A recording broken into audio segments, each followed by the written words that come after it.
Ils ont consacré leur vie à ces créatures, s'entraînant avec elles, leur faisant confiance.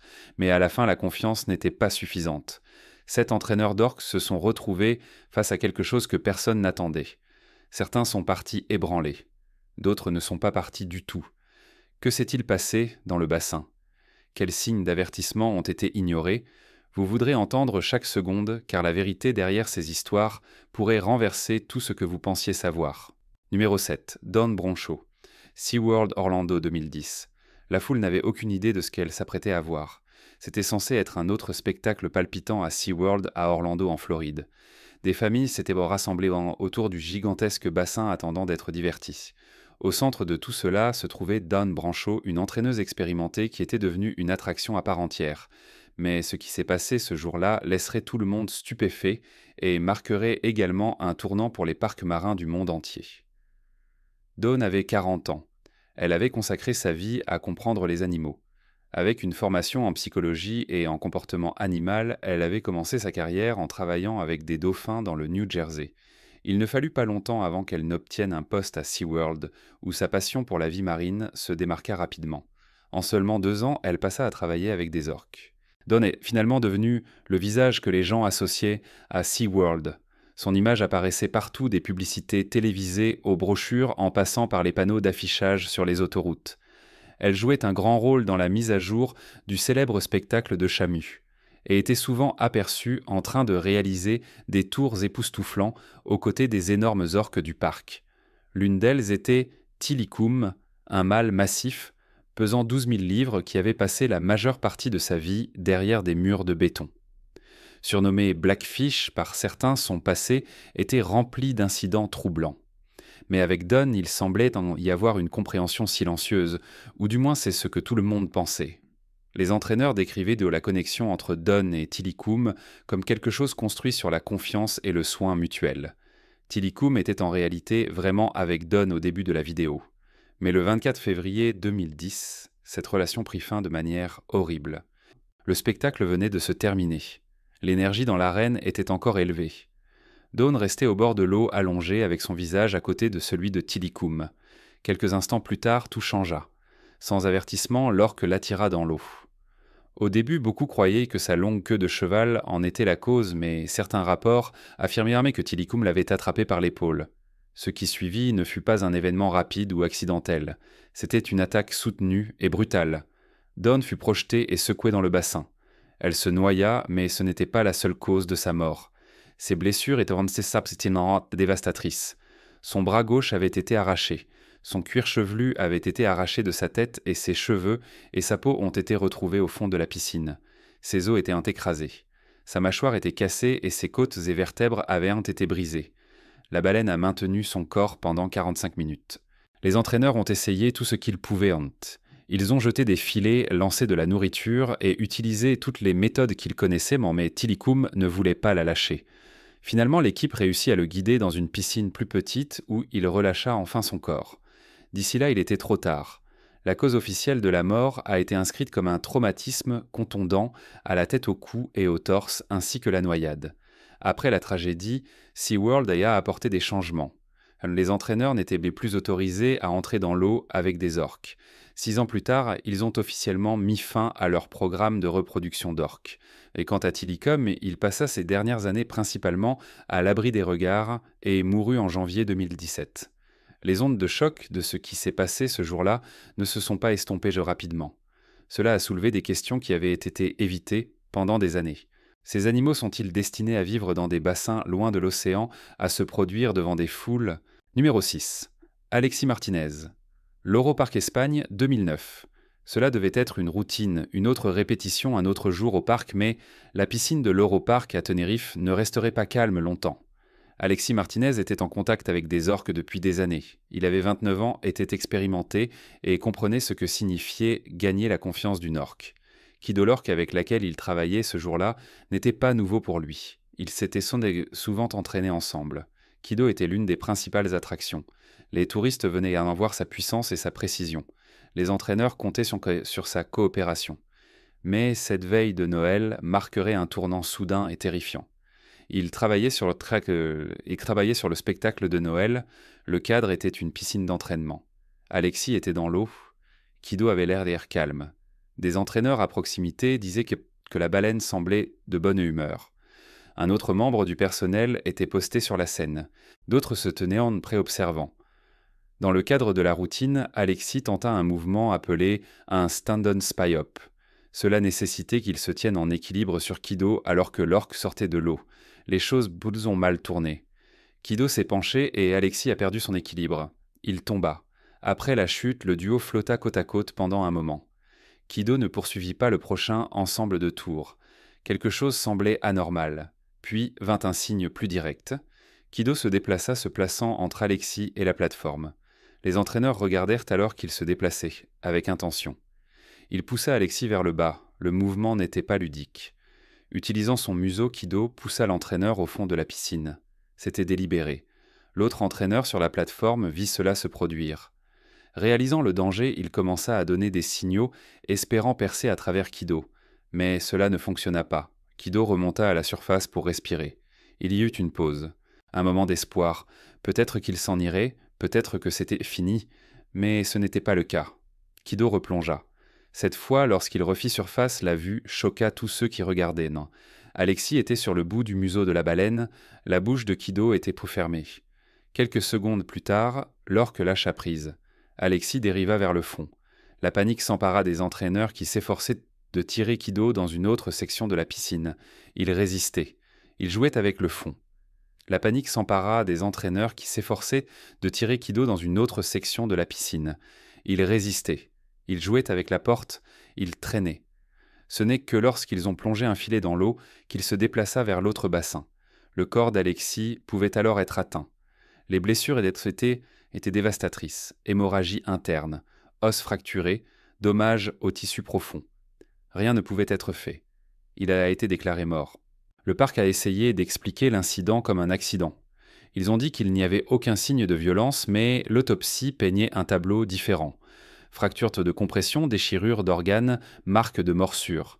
Les blessures aussi racontaient leur propre histoire. Les gens ont commencé à poser des questions sur Kido et les autres baleines. Quelle était la vie dans ce bassin ? Des experts ont souligné une réalité troublante.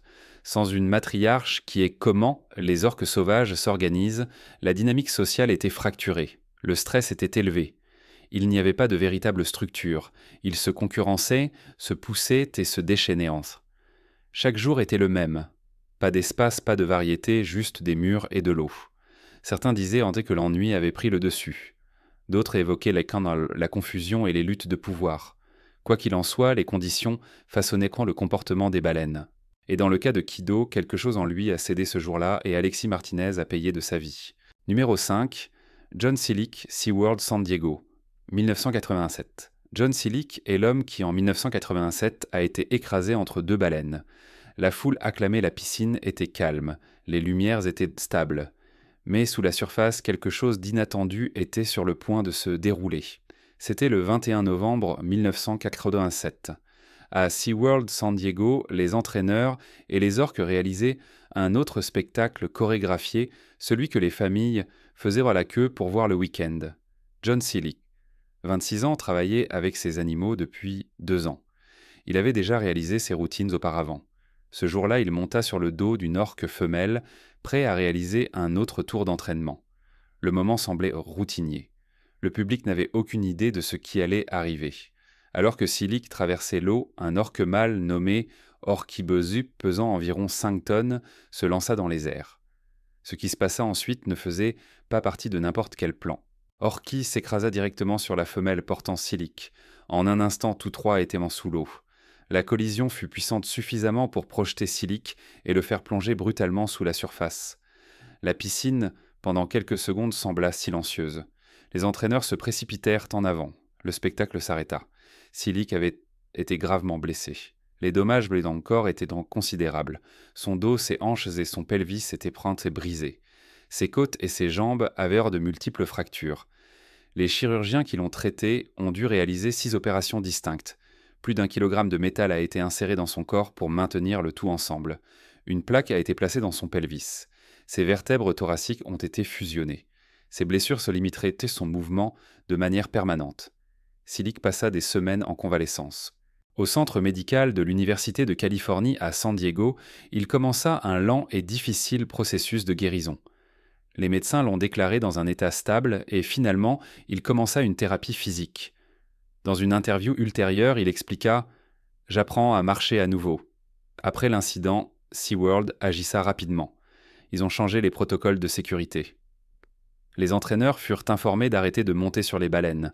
Ils n'étaient plus autorisés dans l'eau pendant les performances. L'inquiétude du public grandissait. Les changements ne se limitaient pas aux routines de spectacle.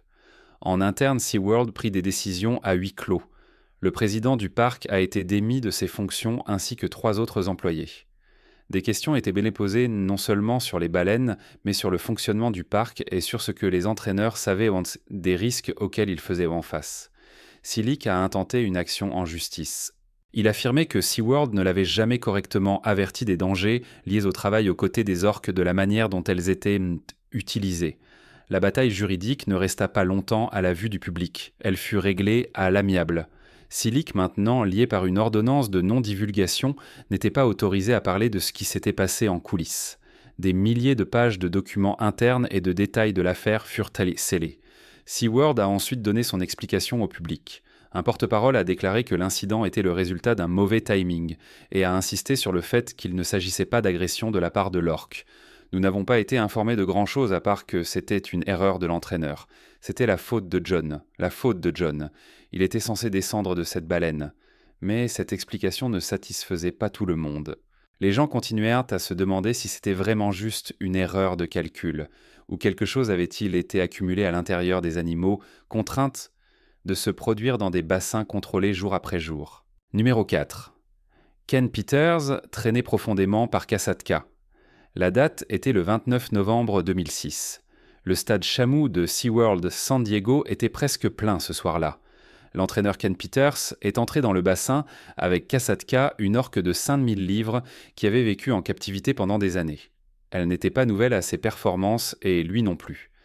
La finale était censée être fluide. Kasatka devait sortir de l'eau avec force propulsant Peters haut pour qu'il puisse plonger de son museau. C'était le plan. Mais dans un moment que personne n'attendait, la routine se brisa. Au lieu de le soulever, Kasatka attrapa Peters par le pied et le tira sous l'eau. Le public, toujours en train de regarder, ne pouvait rien faire d'autre que de fixer. Ce qui semblait être une erreur devint rapidement quelque chose de bien pire.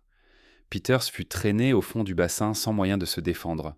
Il faisait silence sous la surface, mais les spectateurs ne pouvaient qu'imaginer ce qui se passait alors que les secondes s'étiraient en minutes. Ils refirent en surface.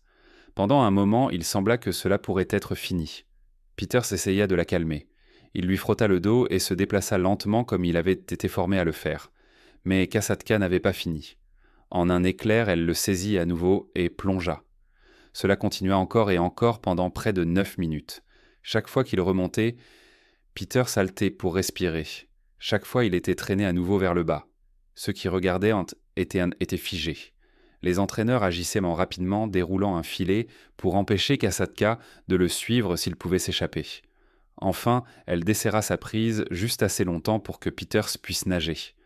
Le filet tenait. Peters atteignit la sécurité, mais pas sans blessure.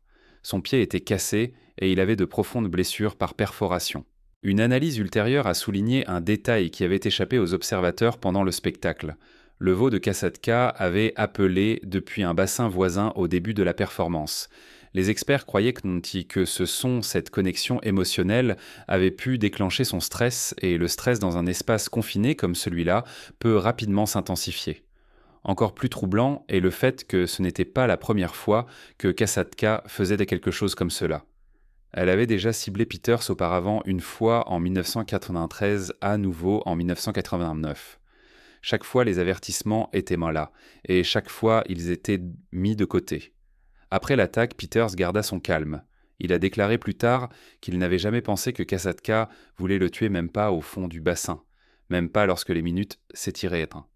Mais d'autres ne partageaient pas ce point de vue. Ils examinaient les conditions, les horaires d'entraînement, le manque d'espace. Certains disaient que si vous retiriez une orque sauvage de l'océan, la confinez pendant des années, la dépouillez de tout ce qui lui était familier et la forcez à divertir ce qui s'était passé, cette nuit-là devenait moins surprenant. Kasatka resta en captivité pendant plus d'une décennie après l'incident. En 2017, elle fut euthanasiée après avoir développé une pneumonie incurable. Mais les questions concernant son temps en captivité et ce qui l'avait poussé à ce moment-là ne disparurent jamais vraiment. Numéro 3. Jonathan Smith et Candu. Dès le départ, Candu n'a jamais semblé s'adapter à son environnement en captivité. C'était une orque femelle qui avait performé au parc de San Diego pendant plus de 9 ans. Ses mouvements n'étaient pas toujours fluides et ceux qui travaillaient avec elle avaient remarqué des moments de résistance. Le 4 mars 1987, ce qui avait mijoté en elle atteignit un point de rupture.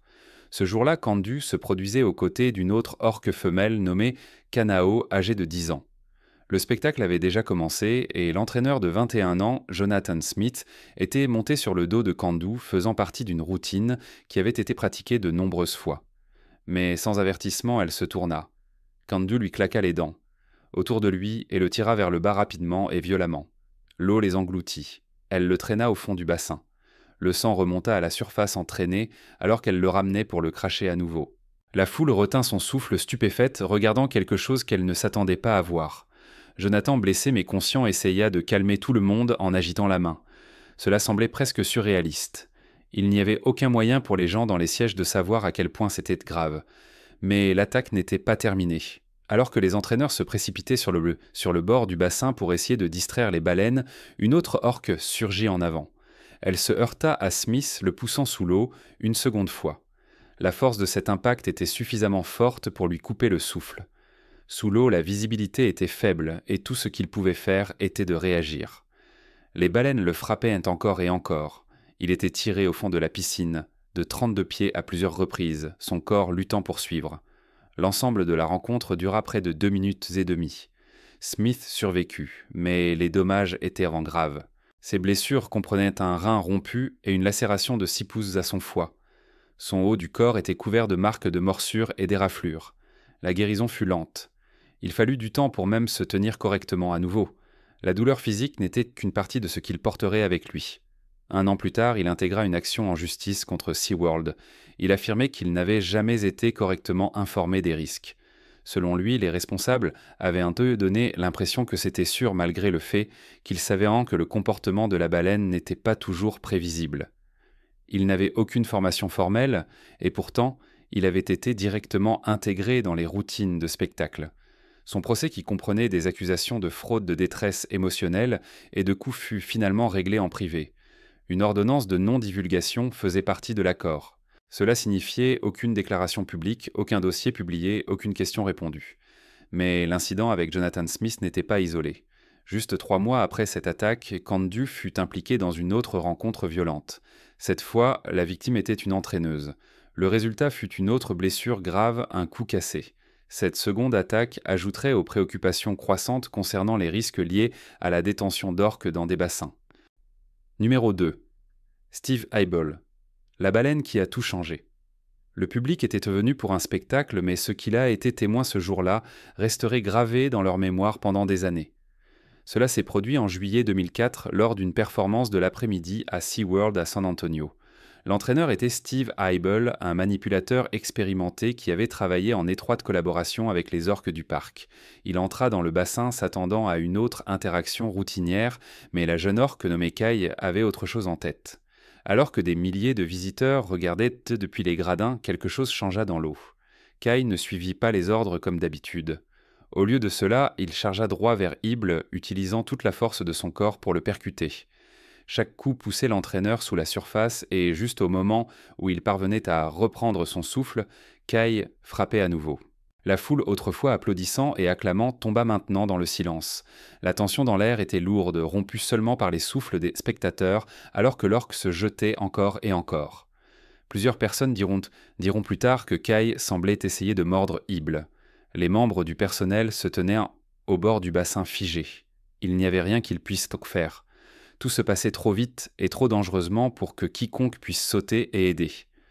L'attaque dura plusieurs minutes. Chaque fois qu'il semblait que Kai allait s'arrêter, il replongeait entraînant Eibel sous l'eau. Enfin, un moment s'ouvrit. Kai fit une pause juste assez longtemps pour que Eibel puisse tenter un mouvement désespéré. La baleine bloquait le seul point de sortie, la rampe, mais Eibel prit une décision en une fraction de seconde. Il se poussa sur le dos de l'orque, lança son corps par-dessus lui, et un autre entraîneur tendit la main pour le tirer en sécurité.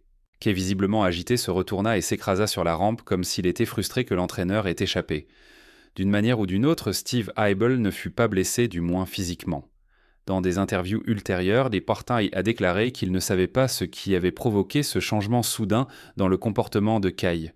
La baleine approchait de l'âge de reproduction, ce qui peut provoquer des actions imprévisibles. Cela aurait pu être un facteur, mais Hybel a déclaré que la chose la plus importante qu'il ait faite était de rester calme. Il croit que rester composé a pu faire la différence entre la vie et la mort. Mais qu'est-ce qui a vraiment causé ce type de violence ? Cela pourrait-il être attribué à quelque chose de plus profond que des hormones ? Cela nous amène à la question plus large. Les animaux sauvages, comme les orques, devraient-ils être détenus en captivité ? Les orques sont l'une des créatures les plus intelligentes et émotionnellement complexes de l'océan. Dans la nature, elles nagent jusqu'à 100 miles en une seule journée. Elles vivent en groupes familiaux soudés, communiquent par des sons uniques et forment de forts liens tout au long de leur vie. Lorsqu'elles sont placées dans des bassins, toute cette structure naturelle est supprimée. Au lieu de l'océan ouvert, elles se retrouvent à tourner dans des piscines étroites. Leurs connexions sociales sont perturbées, leurs régimes alimentaires sont contrôlés et leurs instincts sont réprimés. De nombreuses orques en captivité montrent des signes de détresse. Certaines rongent des barres métalliques, d'autres flottent immobiles pendant des heures et parfois elles se déchaînent. Les attaques comme celles impliquant Kay ne sont pas aléatoires, ce sont des signes d'avertissement. Le stress, l'ennui et la frustration s'accumulent de manière impossible à ignorer.